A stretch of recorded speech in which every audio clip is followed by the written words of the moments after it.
If it's January and it's New Jersey, that means, well, a number of things, including the Light of Day shows that are coming up here at 105.5 WDHA. Jim Monahan and my guests this morning, Tony Pallagrosi and Glenn Burtnick. Tony, Glenn, good morning. It's been a long time since we've spoken. Good Yeah, morning. man. Yep, Hey. we're here.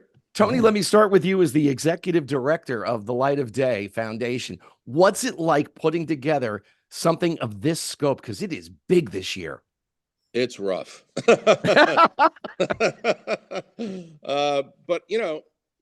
I had a concert company for almost 30 years, so I'm kind of used to it. And I've been doing this from the beginning. So, honestly, this year was less stressful, I think, than any year prior. And I'm just getting older and mellower, and I don't take things so personal. I'm just dealing with it better. But yeah, it's 33 shows this year. 33 shows and it's spread out over a couple of weeks. It reminds me a little bit of the New Jersey version of South by Southwest, if you will. I wish we had 100,000 people attending, but this year we're looking at about 8,000 attendees. It's like I said, it's 33 shows over 16 days, 16 venues, and over 600 musicians are participating. That's extraordinary. And you've raised what, close to $6 million, if I'm not mistaken. Yeah, 6.5. Hopefully this year we get to 7. And Glenn, you're involved in a couple of the shows this year. One is Friday the 19th at the Stone Pony with your band, the Weeklings, and that's the album release party. And then the following night, the big event, Bob's Birthday Bash with Max Weinberg's Jukebox, which I would imagine, because you guys don't pick the songs, has to be a very, very difficult task. Well, yeah. Well, there was a list of songs, and the audience chooses the songs that they want to hear Max Weinberg play with us. And when I say us, that's really the Weeklings, where with Max instead of our regular drummer, Joe Belia. But yeah, is it hard? A little bit, not bad. We've done it a lot. And to be honest, my comrades, uh, Bob Berger and John Merjavi, they really know a lot of these songs. I kind of fake it. Sometimes I know the songs and sometimes I don't. But there's a list of about, well, hundreds, I think 300 songs or something like that. And Max asks the audience to choose. So it's a good exercise. How do you rehearse for something like that? You don't. Yeah, well, part of it, part of it is that most of these songs are old, classic rock songs.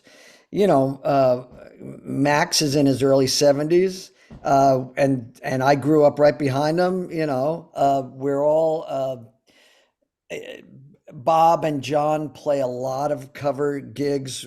And you just after a lifetime of playing music, you do learn a lot if you want to or not. And so when somebody calls up a song that you think is goofy, you do it anyway.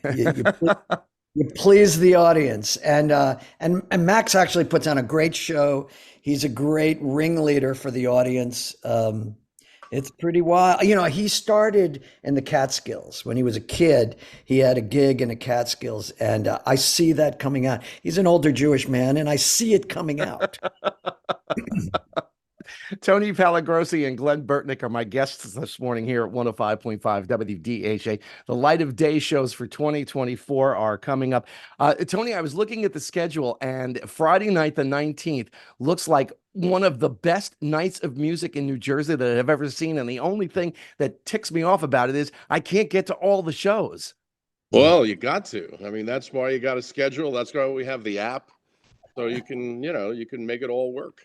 You It's got Glenn's possible. show at the Stone Pony with the Weeklings, and then there's the other one with Albert Lee and the Billy Hector Band. And Albert Lee's one of my favorite guitar players of all time. I saw him play with Eric Clapton some years ago, and if anybody was ever going to go toe to toe with Eric Clapton, it's Albert Lee. That's going to be a great, great show. Well, Albert's one of Eric's favorite guitar players, and I had a talk with Albert one of the first times we had him at Light of Day, and I said, Eric always asks you to do these guitar concerts where he raises money for his rehab.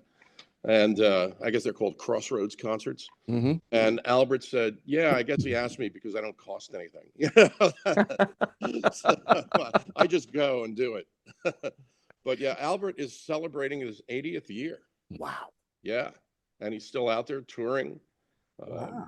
and he's very vital, very vibrant, awesome person. And Wow. just an incredible guitar player. And Glenn, tell us about the Weeklings' new album, Raspberry Park, that comes out this month. Yeah, well, it's we've been working on it a while, and we've been releasing some of the songs slowly, and we've gotten a lot of positive feedback from people on the songs that have been out. We released a single of our own rearrangement of "I've Just Seen a Face" by the Beatles, and we released a single of our own rearrangement of "I'm on Fire" by Bruce Springsteen. Very different versions of songs that people know, but also on this record there are a lot of originals too. So we're just kind of mixing up a way to be creative in at this point in time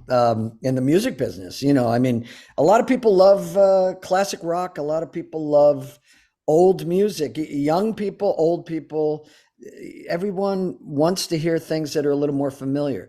So we found this way that not only do we write our own songs and pay attention to the past, the legends of the past, but also we rearrange familiar songs in our own style, and so far it's doing really well. It's been a really fun thing. We have a new single coming out called "All the Cash in the World," and that's a song of ours. It's an original, and it's on this album, which is a great album. I'm really proud of this album. You mentioned on some of the stuff that you've written, how you kind of refer to some things in the past, and immediately comes to mind Brian Jones, which I played a bunch of times on All Mixed Up. And it starts with that bass line from "The Beat Goes On." And Yeah. the next, you get through the song and all of a sudden you're hearing a reference like, "Ooh, that's Painted Black in there." That's a Yeah. really neat way that you juxtapose those songs together. You have a good ear, Jim. Yes. Yeah, very good. We started when we started the band. We said, let's we'll do a lot of covers. We'll do a lot of Beatles shows, things like that. But when we write, let's just keep an eye on the past as well. Let's try to write music as if the 90s never happened. And so whatever it kind of focused us. We said, okay, we even said let's do it like there's the 80s didn't happen, but we're focusing on the legends of the 60s and 70s, those incredible years of rock and roll music, and it's been a really fun project because of that. How many times did you watch the Get Back documentary? Yeah, about 3 times, and that's a lot. Is. What was it, 18 hours total? Yeah, I've spent way too much of my life reading and watching the Beatles. I watched the rooftop concert at least 6 times. Amazing. Just, and I'm watching it, and even George is smiling. And there's the one moment, and I forget which song it is, but it's early in the performance, and John and Paul are moving together in unison, and you're going, oh my gosh. Like, you could just see all of the tension that had been building up. You could see it all go away in those few magical moments. Yeah, and there was no screaming girls. They could probably hear themselves better than they had since Hamburg. Tony, let's stay with the Beatles for a second, but Tony, let me go to you on this. And Glenn, I'll ask you the same question so you'll have a chance to think about it. February 9th, 1964, you were probably in front of the television that night watching Ed Sullivan like the rest of us. What were your thoughts? Well, I was blown away like everyone else. I was sitting in my living room in Lavallette, New Jersey, trying to get the picture to not be fuzzy. Okay. So actually, I was so obsessed with making sure that we were able to watch this that I had my mother call someone from the little TV company in Lavallette that handled TVs and antennas to make sure that our antenna was pointing in the exact direction. So we wouldn't have any problems watching this historic event. And And Glenn, I'd had a Beatles record prior to this. I guess it was on Swan. I forget what label it was on. So I kind of knew about them, and I just wanted to see it like everybody else. Glenn, same question to you. Sitting in my living room with my family, with my two older brothers and my mom and dad. Dad couldn't relate at all. He was kind of a music fan, but he couldn't relate at all. My oldest brother said, it's a gimmick. Because the hair was a big deal, actually. It was like shocking. Like, what are these guys doing? What's that costume? What are they wearing on their heads?